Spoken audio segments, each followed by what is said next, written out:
Rex, I'm sure most of our audience know you pretty well, but for those who don't, can you just take a minute to tell us about you and your company and how you use research? Sure.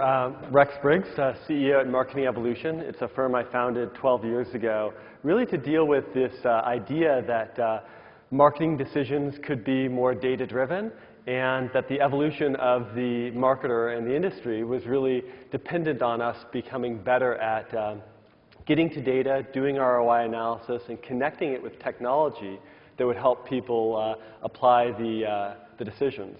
I mean, just really to build on it, I just would ask the audience to give Jeffrey Graham another hand, because that captures so much of the same kind of work that we've been trying to do. So good job, Jeffrey.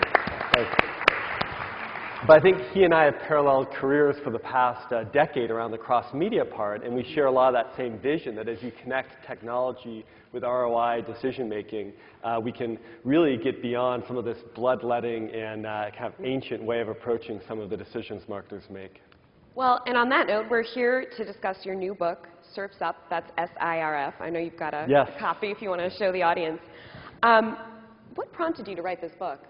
Well, really, some of the same observations that Jeffrey made, which is that there was a pretty deep misunderstanding of ROI. What we found was, as we worked with marketers, that ROI was certainly on their lips. They wanted to know what their ROI was. They were looking for a single number. And what I realized was that the knowledge was superficial, even among some of the best marketers that were using ROI regularly. For example, if you ask them the question, well, okay, well, that's your ROI now, but what happens if for that particular media you cut cost in half? Would you spend a larger share of your mix on it or a smaller share of the mix? And the answer is, how many of you say a larger share of your mix if the cost was in half? How many of you say a smaller share? I see a couple hands. So it actually depends on where you're at in the point of diminishing returns. If you're already at the point of diminishing returns, then if you cut the cost in half, you actually end up spending less because you get more for less. And you hit that point of diminishing returns based upon that impression delivery to the individual. So the fact that that dynamic wasn't really well understood led me to say, let's take something that's pretty complicated, spend impact response functions, and let's tell the story behind it and make it much more accessible to marketers so that they can embrace it and use it, and that they're more facile with it, and they'll ask smarter questions to us researchers and be better users of that information. Well, so the theme of this morning is social media. How has social media changed the way brands need to think about ROI? You know, that's part of the area that I had a lot of fun writing. You know, my favorite chart in the book is this one here, which is probably too small for anyone to see, but it's that point at when social media really began to come onto the scene and change the dynamics of content. We had stood up at this conference not quite 15 years ago, but just about, sharing the IBM web page that they developed for the Super Bowl and the content and how it was effective, but the ROI wasn't great. It was pretty expensive to do. And that was before social media came along. And we also shared at ARF conferences some of the work that we did with Philips on Shave Everywhere, which was really the first big content program that used social sharing to change the dynamic. Instead of having to use advertising, which is a pretty expensive way of driving traffic to content, you could use friends networks and that social sharing to change the dynamic. And really at that point in 2006, and then Facebook opening up to the public in 2007 and so on from there, what you see is a complete change in the dynamic of ROI around content. And so, you know, we spend, several chapters, a whole section of the book, talking about what that change means, how that came to be, and what the implications are for marketers that want to get the best ROI out of their marketing programs. So can you go into it just a little bit and let us know how marketers need to rethink the way that they use content to access social media? Yeah, that's a really good point. You know, in the past, a lot of the way that you would think about content was that it was something that you maybe did as part of your marketing program.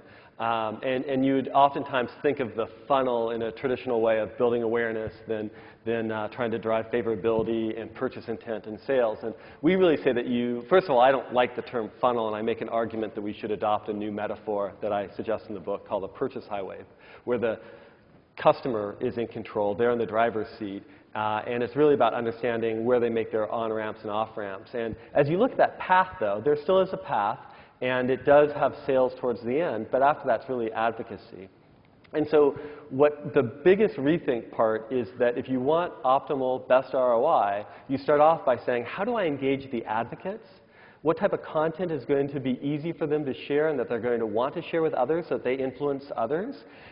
Because that turns out to be, out of lots and lots of research that we've done, the best return on investment is when they then share that information, particularly in social networks. That's the easiest way for them to share it. But also they can do it one-on-one in person. Face-to-face is still valuable and important.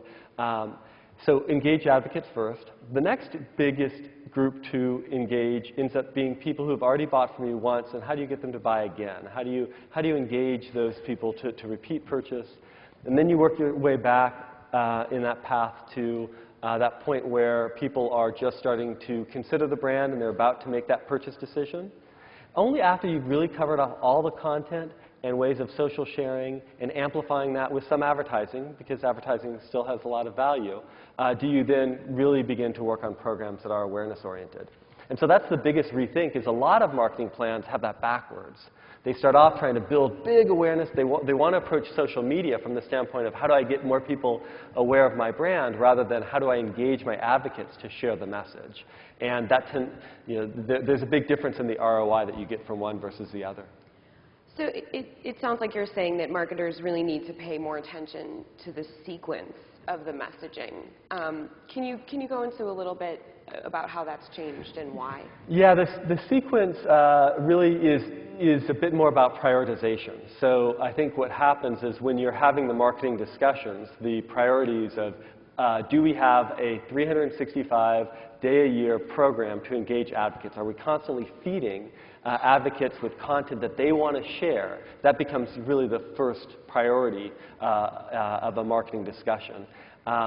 You get later on to how does that communication, how does that work with advertising? And what we find is that there is a very interesting play between the two.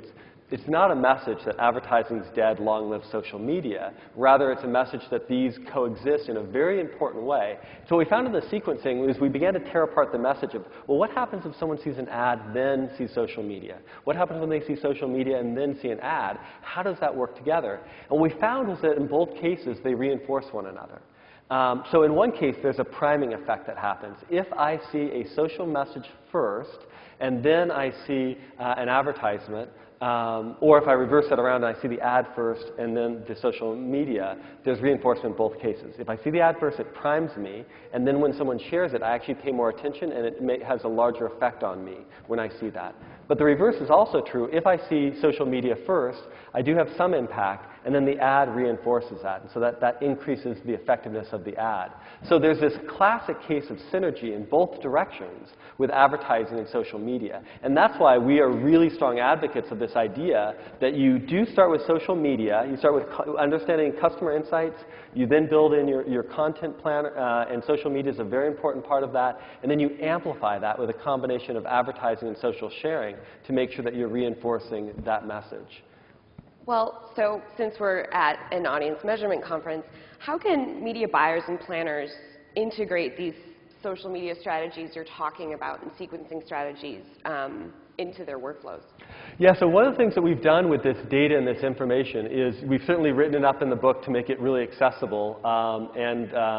We've also had a partnership with Talmar to bring that data and that model and that way in which the two reinforce and work together with one another and put it directly into media planning tools. So if you are using Talmar for planning your magazine and television and radio and so forth, you can also include in that the social media and digital aspects and search, because when you think about the sequence, and Google having just been up here, we do know that if I see a big TV campaign, that drives more search volume, and the more search volume may drive me to the content, and that content may bring me to share that information, which then is amplified and reinforced by my magazine ad or my digital display ad. And so that works as a whole system. So we've put that directly into the Telmar system to make that much more accessible to the industry. Well, that sounds like a very cool product. We're just about out of time, so we're going to close with that question we've been asking all of our thought leaders. if you had your magic research wand and could change one thing tomorrow, what would that be? Really, I think that if marketers understood how spend impact response work, I think that we would have more intelligent dialogue with them. So this isn't a marketing evolution pitch. It's really, and frankly, I don't care whether you buy the book. I'll give it to you for free if you want the content. But I think that if marketers understand the dynamics of how spend impact response functions work, the relationship of impact, reach frequency, and cost, and diminishing returns and so forth, we'll have a much better place and much better dialogue as an industry. All right. Well, we are out of time. Thank you so much. Well, thank you. Appreciate it. Thank you.